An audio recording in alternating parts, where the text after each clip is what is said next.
Ha. So 3 guys, a little late, but that's all right.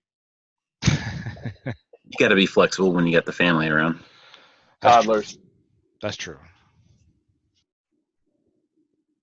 Plus, mine is still not in bed yet, so I just ran outside to the shelter. Mm. One of mine is just about there. The other one is passed out. Yeah.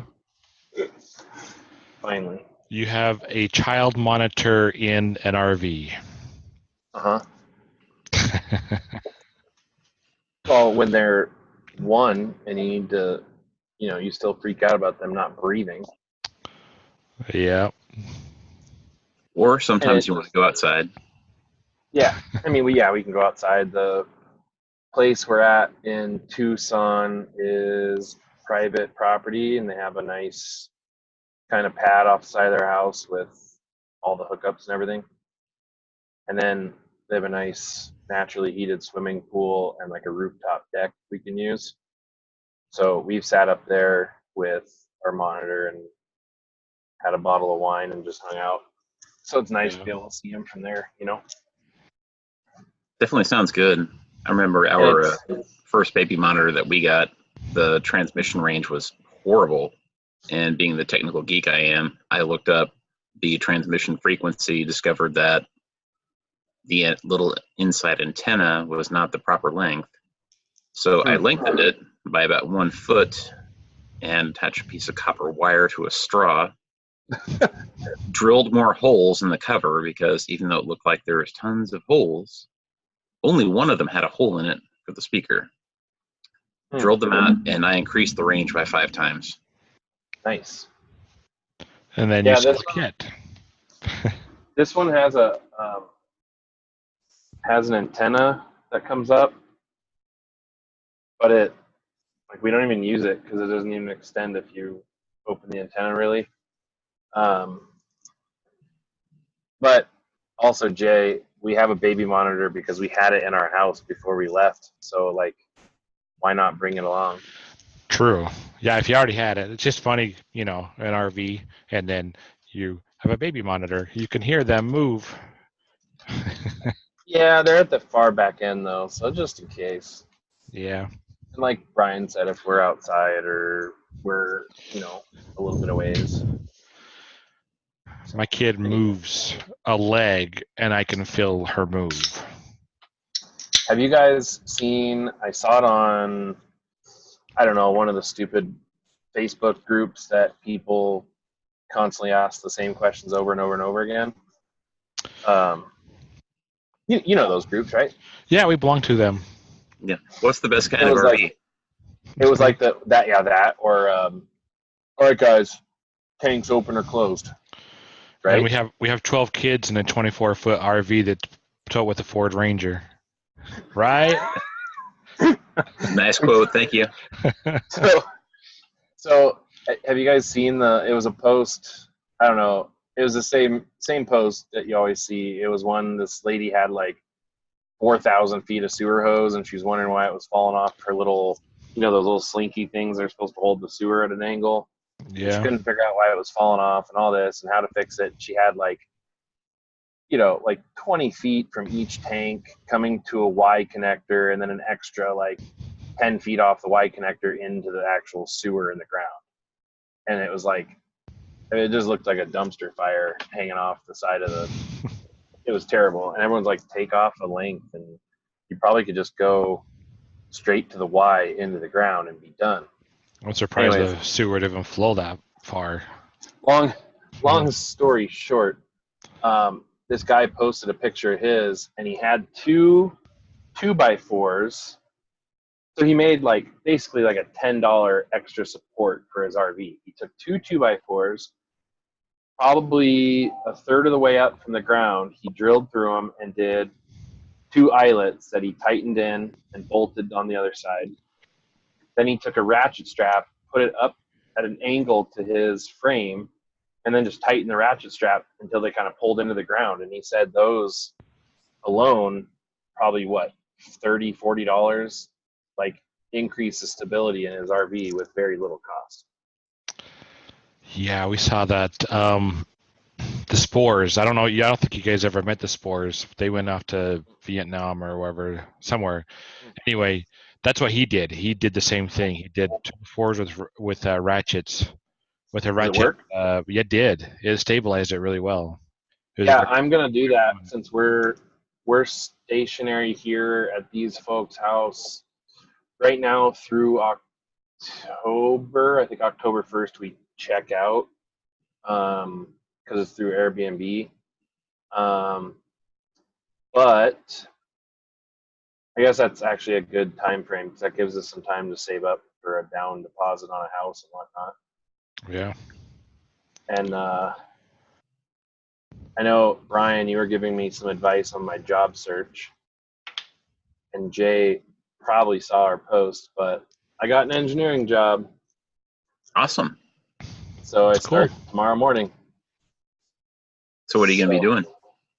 I'm going to be an assistant design engineer doing land development and so like subdivisions and like shopping centers, stuff like that. That's great. You can do it remote. Well, I'm going to be working. We're not going to be remote because we're stationary here in Tucson now because my wife's working at the hospital.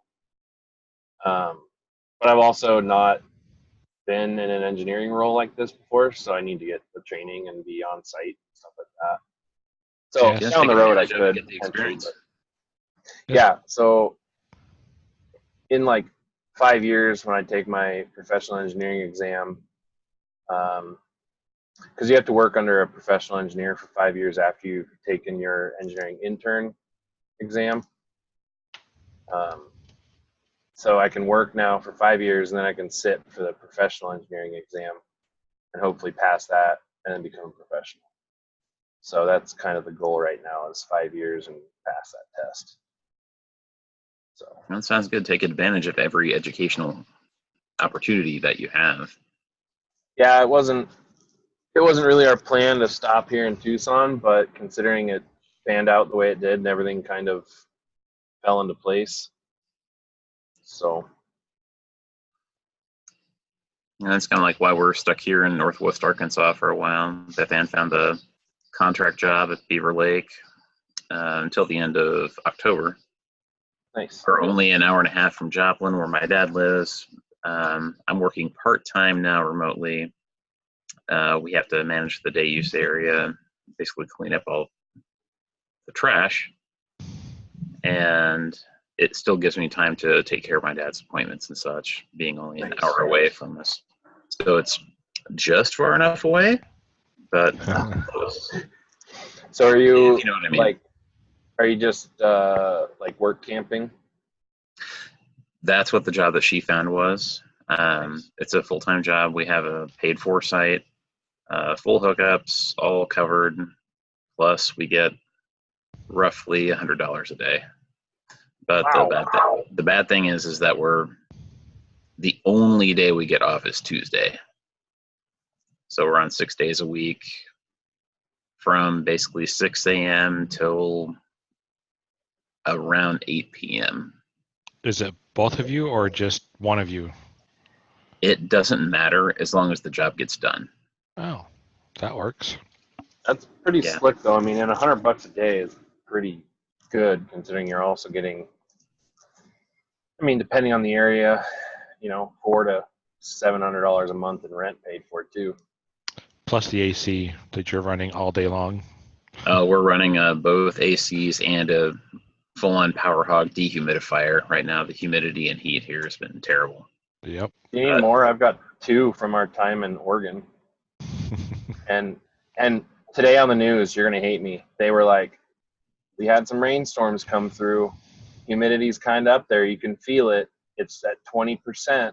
And I was like, whoa. Oh, That's bitch, high. please. 20%. How about 81? Oh, we were in Oregon. Can you guess from, let's see, November to March? Can you guess the humidity on any given day? I have no idea. I have not been to the Pacific Northwest, so It was 100% because it rained. Yeah. If it was lived in also the- 95 degrees. No, it was 45 and 100% humidity, so it was frigid. That's fine. Like, no, it was probably, I would almost say it was colder than Montana in the middle of winter. The I would humidity take and that cold is over 90 and 90% humidity any day Yeah. ever. yes, And that's you can put true. more clothes on. You can't take clothes off. Thank you. See, everyone in Exactly. Arizona is insane, and they're like, "Oh, I'll take 95 and 70 in the winter." And I'm like, I mean, 70 in winter is great, but the 4 months of 110 is terrible. And they're like, "Oh, I don't know. How could you live in the snow where it's 10 degrees or minus 10?" I'm like, "Well, here's the thing. They have these things called coats, and they're great. It's like it's just funny they don't get the idea of a down coat. Like, you know what like a down comforter is? And they're like, no. Like, big fluffy comforter you put on your bed in winter, and they're like, oh yeah, I have one of those when it gets down to like the 60s. Like, are you kidding me? You guys are cysts. No, I Hey. cannot stand the humidity. And I think I sweat more than the average person. I saw, Jay, you had some fun weather this morning. Whether we moved. So this morning we were in, where were we? Missoula. Missoula. Yeah, we woke up to a nice, I don't know, 50 something degrees, and the night before it actually froze. But we weren't in Missoula Where was then. that, in Idaho? It was in Idaho. Yep, we were up in the mountains part, in you know? Idaho, Cool. just north of McCall. So east of Riggins. Which way did you come? To what do you mean? Which way did I come? Which way did you drive through Idaho? I went from McCall down. Well, we started up in the mountains. We went down to McCall and then up through Riggins. So What highway? Sorry. Do you remember? You didn't take 90. You didn't get on the main highway, did you? The interstate? Yeah. No, I haven't been on an interstate in a long time. Let's see. Okay. I'll show you here in a second. We were. Because you posted that one post about going through a crazy road, and was that the one? Or did you find it a little bit better? No, I did. Yeah, I did do that one. Here, I'll show you here. Was it insane like you thought, or was it okay? It was actually pretty easy. It wasn't that curvy? No, so we started right here's McCall. I don't know if you can see my screen or not. Yep, I see it. Yeah, so we were way up here in Bergdorf, whatever. There's hot springs there. It's actually pretty nice. No cell service. Nice. We went over here to Warren, which was pretty fun. It's a little tiny mining town that doesn't do much anymore. But I had to drive from here down to McCall and then up 95. So we got Can up you pull here, the map a little more? Yeah. Yeah, we got up here to Grangerville. Then I drove up to here to Cusca, and then at Cusca this is the 12 that we took, which is the one I asked about. It's actually very easy to drive. There's no real climb until you get way down. I think there's a pass right in here someplace that there was a steep climb. Everything else was you went through easy. Lolo. Where's the border? Does it show up on that? The border should be right here somewhere. There it is. I see it right there south of Lolo. Yep. That like Nez Perce forest is gorgeous too. Yeah, it was great. And Lolo, like that town of Lolo and coming into Missoula is gorgeous too. If you went south from Lolo, that whole drive through that valley is down. I can't see the number, but that highway is gorgeous too. Yeah. Now, 12, someone said it's really twisty and windy, which is true, but not that big a deal. If you get stuck behind somebody who won't pull over and you can't pass because there's not enough room to, move a big rig that far and get past somebody, right? So we were following this VW Beetle bus thing, whatever they're, Volkswagen bus, and the guy wouldn't move over. So I had flashed my lights at him a few times. Then I honked the horn before the turnouts. I'd honked my horn at him. Finally, I just held the horn down and was waving all the way past the turnout. Was it an old bus? It was a very old bus, but he could have pulled over and let me pass, right? those things can't go faster than like 45 anyways. I know, so he should have Yeah, pulled on the flat over. ground. And there's a whole bunch of signs all the way up that says, if you're holding up traffic, Right. pull over. And so So he finally pulled over, and I just flew right on past him. But so go over to Missoula. You're in Kalispell now, correct? we are. So we stayed here in Missoula at So Big where in Sky. Missoula did you stay? Big Sky. So it Did you would have boondock at the been. brewery? We did. I know where the brewery is.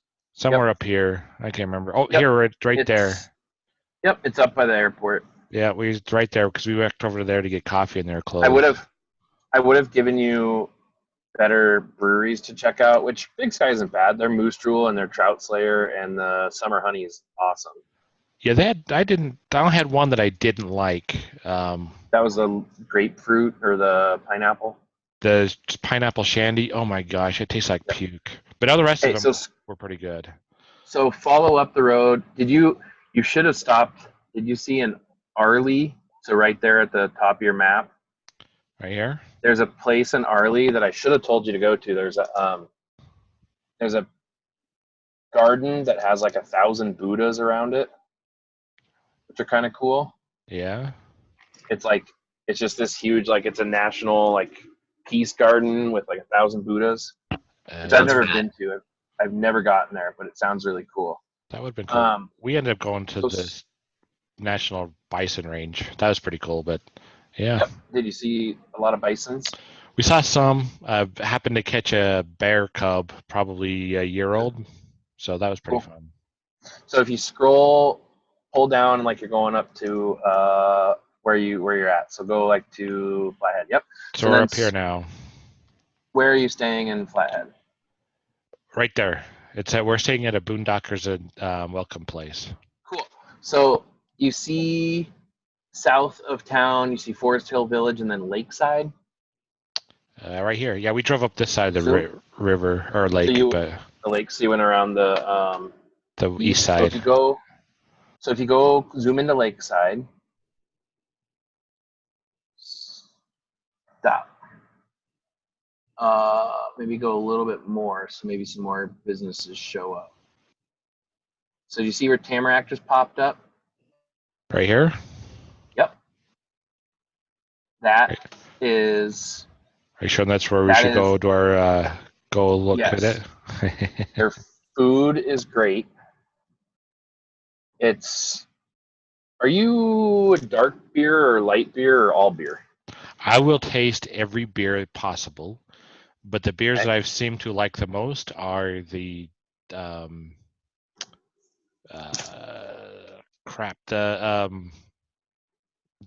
the beer finished in a bourbon barrel.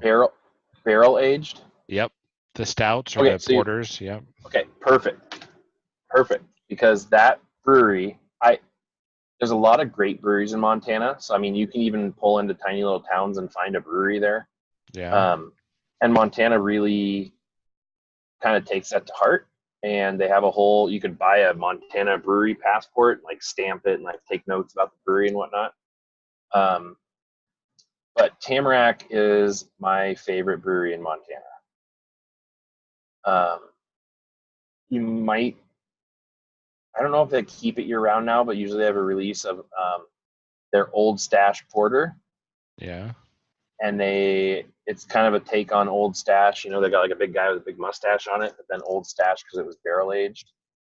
But I'm gonna forget the name of it now. I forget the name, but their oatmeal stout is like the epitome of a stout. It's perfect. Yeah. Let's try And that. it's on nitro, and it is. And then their burgers. I mean, they have a burger. And it sounds ridiculous, but it's got sauerkraut, spicy German mustard, and Munster cheese on it, and it's phenomenal. All their food's great. Huh. So did we lose Brian? It looks like he disappeared. He said something about having a hard time with the internet today or something. So Yeah. So Yeah. get to Tamarack Brewing. Kalispell's funny because it's a fairly decent sized town. I mean, you've probably seen a lot of it now driving through it. Yeah, we've been tooling around right Um, here a little bit. And there is a brewery right downtown. I think it's Kalispell Brewing Company. I went there last probably 3 or 4 years ago, and it's okay. It's not the greatest. I think Tamarack's better. Yeah. There's also a great Irish pub in Kalispell. Oh, here he comes back. You I'd have disappeared. to. Sorry, guys, battery died. So Back I'd have inside to. now. I could find you the Irish pub, but there's a great Irish pub. Well, because I'm on keto, I can Yeah. only do one brewery a week. I can't I can't go to all of them. Okay. So. Well, you have skip Kalispell and go to Tamarack. Out of Tamarack. All right. Well, There's always I've Jameson. marked it. What's that? There's always Jameson. True. I will do wines because wines are easy to You can't drink. do Jamesons if you're drinking beer. Well, you can. You just get drunk faster. No, Well, you I get a thought you said good one brewery a week. I whiskey thought, that you Oh, true. is But whiskey keto friendly? whiskey is keto friendly. Yes. Yes. Oh, fuck. Then I need to do keto. get a My good one, wife, so you sip on it, you enjoy it, you have a glass of water next to you also, you can still have a good time. Yep. Now, whiskey or alcohol will knock you out of keto, but it only knocks you out until the alcohol's burned out. It's not Okay. like carbs that knock you out and then you're out for days, kind of thing. So being you're on Been there, keto, done did that. you get the initial like keto sickness or whatever? They call it keto sickness, but what it really is that your body is having a hard time with energy, so it's looking for carbs, and they can't find it, so your body goes into shock. Like the keto flu or whatever they call it? Shock. They call it the keto flu, but it's really you're purging yourself of carbs, right? Okay. So No, it's more just like getting the shakes or withdrawals from any other type of drug. right.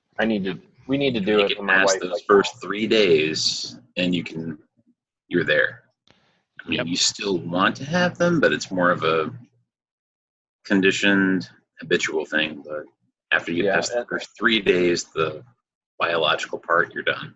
So I have the opposite now. So I eat a lot of keto, or I eat a lot of fat, very little carbs. If I eat something heavy carb because I want to, like I did a few days ago, I had potato chips and some bread. The next day I felt like crap. I mean, it was, yeah. but my body wasn't used to all those carbs, and it was awful. So It's almost like you're ODing on sugar. yes, I actually had to go to sleep. I went and took a nap because my sugar spiked and then dropped so fast. I had to take a nap. Well, your potato chip alternative then is pork rinds. I eat a lot of those. I don't like those. You I do? did Debbie's when I like, was a "Never kid. I had haven't one?" tried them again. They're actually pretty good. So, Coincidentally, doing a 7 and Diet 7 right now. So Jay, while we're in Kalispell, will you go up to the park? So zoom in on Lake McDonald. up to I see it. Yep. Glacier, yeah. Yep. Zoom in on the Lake McDonald Lodge at the north part of the lake. Zoom in, enhance. Can you go to Enhance. enhance? Can you go to satellite view? Now, in the Great State, so zoom in on like right where the boat dock is. You see the dock hanging out Right there. Yeah, please. It's a big Okay, boat. Stop. Yeah. So, stop. You're good. So see that point in the rock down where the creek comes out? Right here? Down further? This one? Right there. Yep. That's exactly where Debbie and I got married. So I need to go there and desecrate that spot then, right? If you feel the need to. So if you zoom, let's see. So if you go down to the lodge here, I'm going to go right there. I'm going to hold up a sign. I'm going to apologize on your behalf. to everyone that's ever or to everyone that came to our wedding, like all 25 people. Yeah, something. I'll figure out So if something you- to write. If you I know come we out had the some good back door friends of the that got married there lodge, too. right there at that point, I can't Or remember at if it the was lodge. right there or not. It was back in 2007. A lot of one of our most epic road trips, over 4,000 miles in 2.5 weeks. wow. That's a lot. Could it have been down in Apgar Village at the head of the lake? I'm not sure. I know that there were a lot of pictures done in Lake McDonald on the shore, but I don't remember where the actual ceremony was. Okay. Yeah, if you go out the back door of that lake or that lodge and you turn a hard left, and go across, there's a little bridge. Do you see where the creek? So go, take your mouse up, take it right now. Okay. There's a bridge right here. Yep. So if you go across that bridge, there's a little building just to your left. It's like that little, yep. You can go in a door right there, and it's just like a big, like open room with some big comfy couches and some like historical pictures. It's really cool that like no one ever really goes in. So if that's still open, check that out. It's pretty cool. And then the only reason I'm saying actually at an amphitheater. at Apgar, Amphitheater. yeah, the amphitheater's at Location. the amphitheater's at Apgar, so it's way down at the southwest part of the lake. Way down here. Yeah. Yeah, in Montana, a creek is called a crick. Yeah, we've heard. So Yeah, is it also possible just in the south. to get from Kalispell, wherever we are down here? Yeah, you're Good grief, where am I? Anyway, up to this lodge in like an hour? Or is it going to be more than an hour? I think Kalispell to the entrance is probably 45 minutes. Oh, here it is over here. So from here, from where we are to this West Glacier is the entrance. Yeah, it's not far from West Glacier, but that's the entrance. And then up to the lodge is another, I don't know, 25 minutes. Oh, that's not bad. So about an hour and a half we could be there. Yeah, you could. I mean, you're gonna go into the Sun Road, right? I don't know. Where's the Sun Road? That's going to the Sun Road. I wouldn't recommend it with your RV. Well, it'd just be just my truck. You can't with your RV, actually. No. Is the Sun Road up here? Is this the Sun Going Road? to the Sun, yes. Going to the Sun Road. Oh, right here. Yeah, it's full on going to the Sun Road. And are any of you afraid of heights? No. Very Sure. tight switchbacks. Yeah, parts of it are tight switchbacks. And whoever is the most afraid of heights, put them on the passenger side. They'll love you for it. Yeah. So if I start down here where we are at 1 o'clock in the afternoon and I drive up here, will there be enough time to get all the way up and drive that road? And back. Well, the back can be at dark. That's fine. Just get up there Yeah. to be able to see it Yep. daytime. All right. Yep. It'd probably take. Your average speed is going to be 10 to 20 miles per hour on the switchbacks and going to the Sun Road. Oh, the once you start climbing, you're gonna be doing like 15, because it's just a backup and people are taking pictures, and it's some of the pullouts to check out some of the riding and stuff is cool. So my truck is also 25 feet long about. You can do it. Okay. So yeah, Just you can pick do the Just road. pick your line, and if you need a little extra room, you're bigger than anybody else. Lay on the horn. Stop. Or just like let the little car, stop and kind of let the other car through, and then you're good. But it looks super tight, and there's parts that are, but there's other parts that are. It's fair, two cars can pass pretty easily. Yeah. Just FYI, when we did that trip through there, that was back when I was daily driving my 94 Explorer, which has been turned into a complete off-road toy. But at the time, it just had a 2-inch suspension, 2-inch body lift, 33-inch tires. Drove through it just fine. All right. Yeah, you might stop like at the tip top and there's a really easy, I always forget the name of the lodge top. You can't miss it. It's not like it's a turn. I mean, there's places to turn, but it's not like you have to turn off a road and go up a ways. It's like right there. But you can get out there and hike around that area. There's like boardwalks and stuff, and then you can kind of hike up and over to Hidden, I think it's Hidden Lake, which is like the iconic, if you type in Glacier, it'll probably be one of the couple hits, first couple pictures you'll see on Google. So that area is pretty cool, and that's not a far hike. It might take you an hour, and it might actually be really cool at sunset it's getting darker. Yeah. But to get up to the top, probably 3 hours. I mean, if you left at 1, you'd probably be there by 4:30. It's all depending on how much you stop. The other really cool hike is Trail of the Cedars, and there's an okay amount of parking there, but there's a decent amount. You can kind of pull in a big long parking lot and park, and that's just a nice boardwalk through kind of a cedar like rainforest that's nice and covered, and they've got some trees have fallen down and all the dirt's cleared out of the root system, so you've got this huge like root bulb you can like look through. It's really cool. The trail to Avalanche Lakes there, so if you can go up a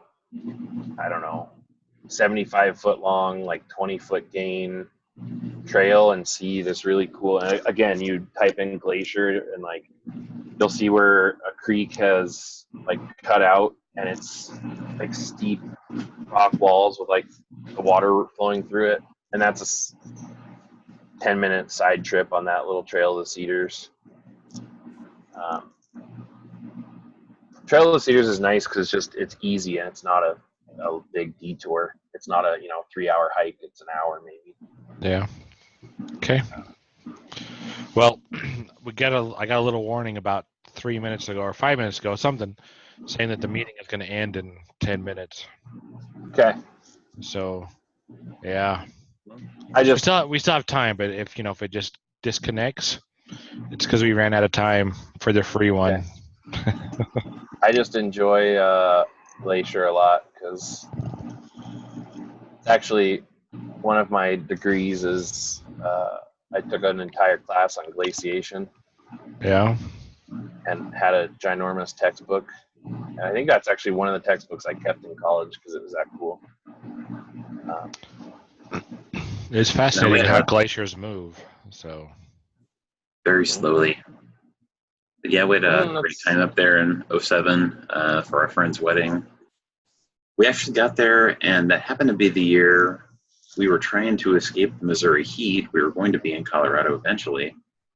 But we get there, and the exact time we're there is when Montana gets hit with a record heat wave, and it hit 106 degrees outside of Glacier Park. We still had a great time. I went for a hike or two. I missed out on one of the best ones because it was the day after the reception. Which hike was that? Do you remember? No, because the groom's family brought all of their homemade wine, and it was all free. I spent the next day in the cabin with no air conditioning because I could not leave. I said, no, I'm not going anywhere. I'm just going to make you guys have a bad time. I ended up watching some crap on the History Channel about the Nazis trying to find UFO technology or some shit like that. Aliens, man. Yep. So Hellboy then. So I missed that one, but evidently everyone else had a great time. There were some great pictures. It depends on the hike, because if Jay, are you staying in Kalispell and then going to the east side of the park and staying over there a day or two? No, we'll just do all of Glacier from here, and then once So- we're done here, we're heading to Lewiston. Lewistown? Okay. Yeah. If you're, do you have a day that you don't work, you can get over to the other side of the park, or no? I don't. So all I have is afternoons, and I only have 3 afternoons. Wednesday, Thursday, and Friday are the only afternoons I can do it on. What I would do is map out going, is it 12 that goes through the south part of the park, or 15? 12. So map out 12 to get up to Many Glacier and see look from where you're at in Kalispell and look at going to the Sun Road is faster or not to get to Many, M-A-N-Y Glacier. Because Many Glacier is, other than going to the Sun Road, Many Glacier is like the pinnacle. Like it's the best part of that park. Going to the Sun Road, everyone does, but Many Glacier is absolutely gorgeous, and it's another one of those, you type in Glacier National Park, and one of the pictures is going to pop up of that area too. Might as well take the chance to actually see a glacier in Glacier Park before they're gone. Yeah, from Many Glacier, you should be able to see something off in the distance. You can actually see one from the going to the Sun Road once you crest over the top at the visitor center.